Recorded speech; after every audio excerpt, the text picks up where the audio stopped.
Hi, this is Andy Scott with North Shore Apartments and Condos. I'm walking into 2060 Ridge, number 2 South. This is a really nice and large 2-bedroom. As we walk in, we're taking a quick look at the living room. Before we go explore the living room, I just want to show you the entryway, which is about 5 feet by about 4 feet wide. It has an entry closet that has a hanging bar and a couple of shelves. And I would say this is probably 4 feet long by about maybe 1.5 feet deep. And it does have a couple of shelves, so it's nice space. Let's step into the living room sorry about that. Before we do, I'm just going to show you the wall. So you see it has the built-ins, which are really very nice, and I'll show you those again. But again, as we pan the living room,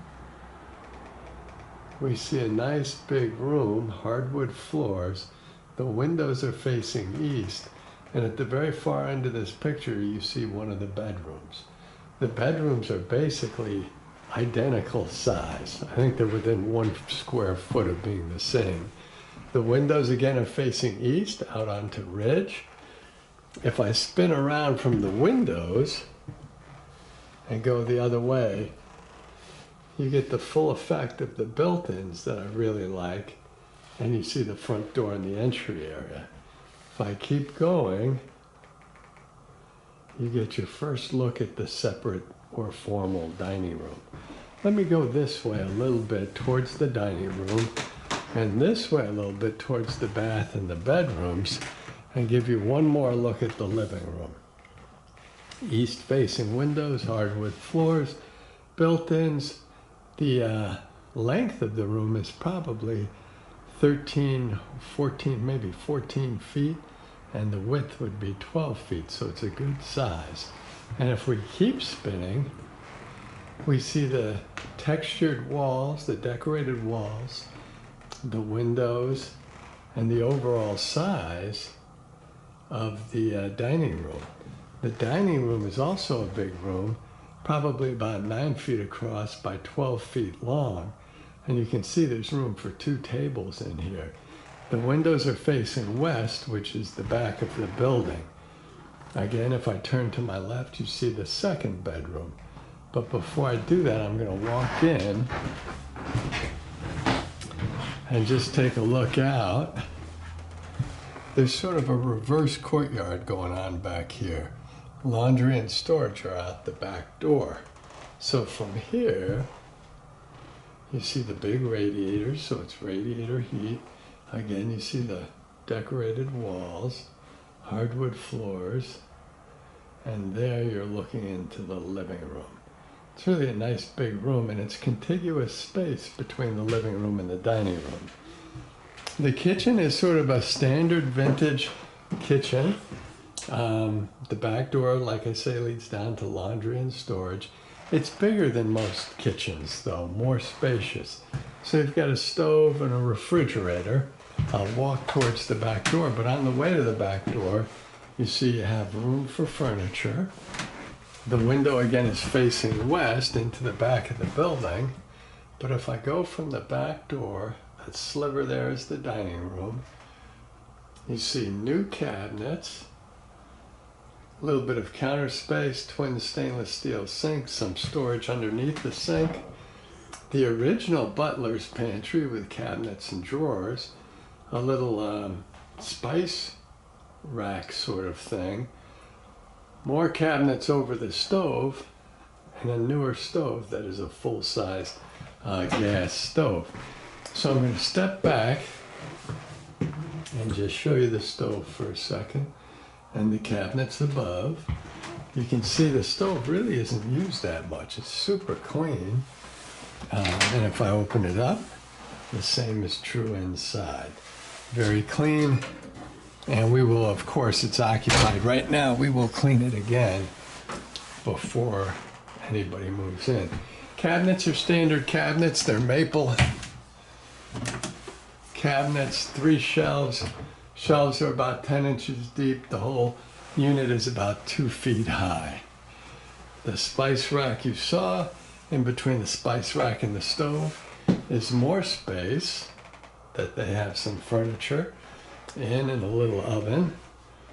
The original butler's pantry is still operable. The drawers open are easily used. There's a lot of drawers, so it's actually a lot of storage space. And above, you have lots of cabinet space. So the storage is really huge here. That's probably 3+ feet across and about a foot deep. I don't know who stenciled the lemons on the cabinets there, but they've been there for a couple of years. The counter space and the stainless steel sink.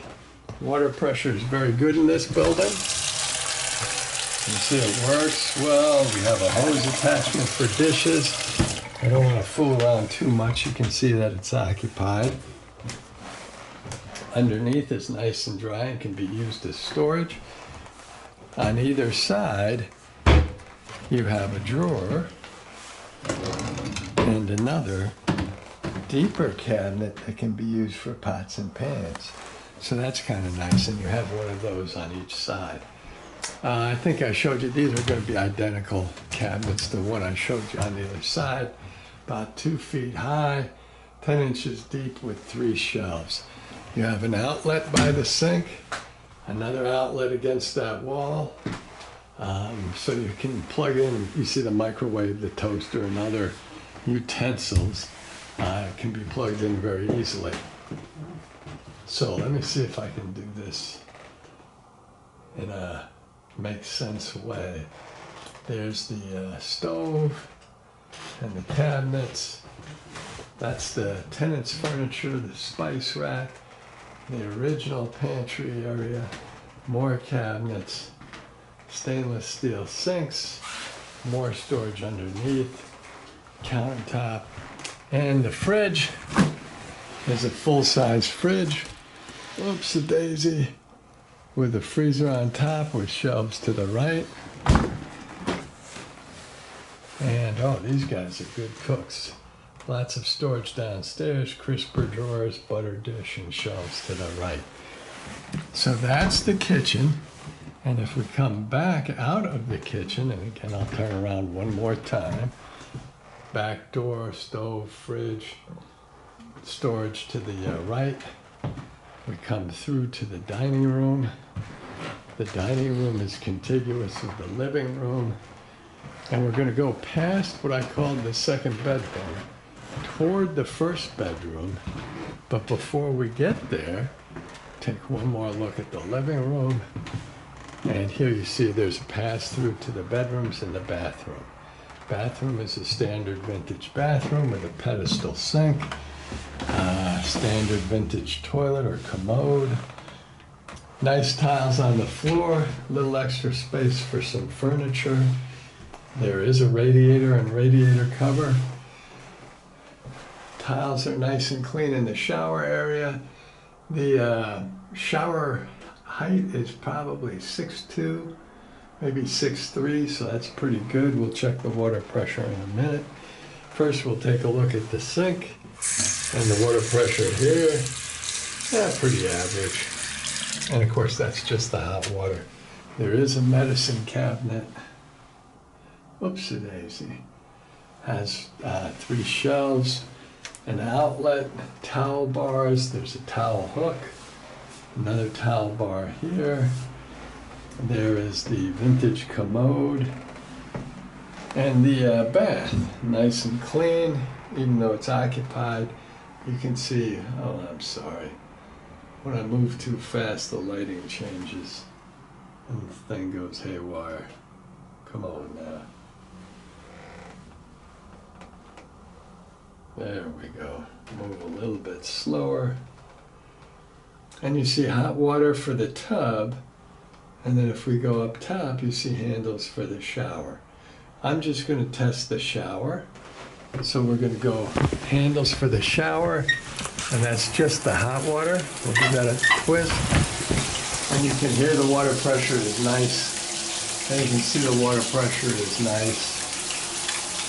And everything is draining very well. So the shower and the bath are in good shape. Get that turned off. Whoops, the daisy. And back, I'm going to back out. A, I won't lose focus, but B, give you an idea of what the whole bathroom looks like. The window is facing east.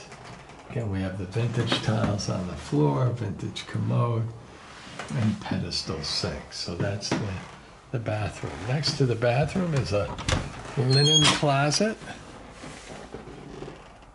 So we have 1, 2, 3, 4, 5 shelves. It's about 2 feet, 30 inches across by a little less than 2 feet deep. It's actually a very good storage area, and you can see they're using it nicely. The first bedroom, these are, average sized bedrooms, probably 9 feet across by 10.5 feet long. This window is facing east. You can see she has a twin bed, but she has room for furniture there and a desk here. If I go towards the window, you're looking out onto Ridge Road. And if I spin around from the window, you see there's more room for furniture there. And behind the front door is a closet. If I recall, the closet's about 4 feet long. I'm going to call it, really from this angle, be 4 feet wide, but 4 feet this way. Goes quite a ways back. It has its own lighting, hangers, or rather a dowel for hangers, and a shelf that sort of does a T or an L at the back of it. It's a full 2 feet wide, so you can really fit a lot of stuff. And the last thing I'll say is that the bedroom door has a mirror on the back. So that's kind of nice. As we come out of bedroom number 1, we're looking into the living room again. We're going to turn to our left, look at the dining room, and we can see the refrigerator, and then we will go into bedroom number 2. As I said before, a nearly identical bedroom size, like 9 by 10.5, something like this. This, I think, is maybe a square foot larger. These windows face west towards the back of the building.